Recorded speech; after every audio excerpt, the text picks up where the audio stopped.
Drift, on va avoir deux oscillateurs, d'accord? C'est marqué au-dessus en même temps, hein, le filtre donc est là. Les enveloppes, donc attaque, decay, sustain, release, vous connaissez ça. On peut avoir une enveloppe par oscillateur. Oscillateur 1, oscillateur 2, enveloppe 1, enveloppe 2. D'accord? Et on va avoir effectivement, c'est un peu comme Wave et tout ça, donc le LFO est là, vous le voyez, mais derrière on a les modulations, où effectivement on va dire que le mode wheel, donc là pareil c'est la molette mode wheel, mais ça pourrait être le LFO, la hauteur des... Alors ça c'est très intéressant à comprendre. C'est un paramètre qu'on va souvent retrouver, c'est qu'il y a des éléments, donc des paramètres de ce drift ou de d'autres instruments, qui vont pouvoir être modulés par la hauteur des notes. C'est pour ça qu'on a souvent K. Donc K, ça veut dire que plus vous allez jouer aigu, plus la valeur va monter, plus vous allez jouer grave, plus la valeur va descendre. Vous pouvez bien sûr faire en sorte que la vélocité agisse sur la fréquence.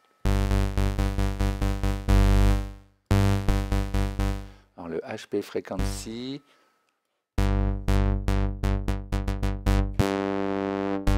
Voilà, je joue doucement. Je joue fort. Et que ça coupe les fréquences. C'est-à-dire que quand je joue doucement, mon filtre est ici. Et quand je joue fort, plus je joue fort, plus il va aller vers là-bas. D'accord? Donc c'est ça que ça fait quand effectivement on prend vélocité. Si on prend quai, c'est plus je joue aigu, plus il va aller vers la gauche. Le LFO, qu'est-ce qu'on va avoir? Mode wheel, donc effectivement beaucoup de claviers ont soit mode wheel, soit, ça y est j'ai oublié le pitch bend, tout à fait, le pitch bend. Et la pressure, c'est effectivement la pression qu'on met sur la touche. Là je reste appuyé sur mon pad de push. Il faut avoir bien sûr un instrument MPE. Donc quand j'appuie fort, bah, mon filtre se retrouve ici.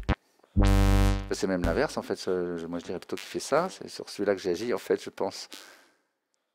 D'accord? Ouais, c'est ça, il coupe les graves en fait. Voilà, là je bouge la pression sur mon pad. Donc vous voyez un peu le principe, on va retrouver toujours ces mêmes paramètres, pression, mode wheel, tout ça, key, tout ça. Donc maintenant vous savez à quoi ça correspond.